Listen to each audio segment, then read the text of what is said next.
মিলি, আজকে কিন্তু বাসায় মেহমান আসবে, একটু দেখিস তো। কিন্তু চাচা,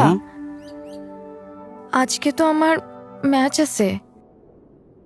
তুই সংসারের বড় মেয়ে, একটু অ্যাডজাস্ট করতে শেখ। আগে ঘর সামলা, পরে বাইরে দেখিস।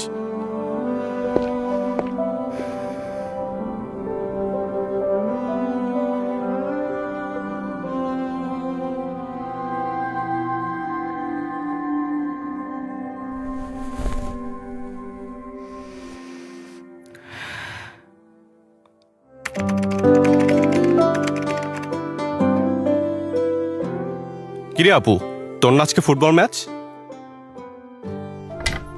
স্ট্রাইকার না থাকলে দল জিতবে?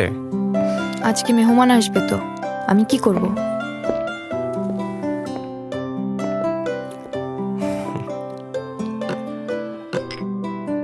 আজকে মেহমান আর চাচাকে আমি সামলাই, তুই এখনই বের হ।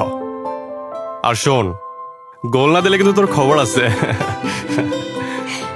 আজকে আমার জন্য তো অ্যাডজাস্ট করলি, থ্যাঙ্কস রে। অ্যাডজাস্ট না, দায়িত্ব ভাগাভাগি। যা, জিতে ফিরবি কিন্তু।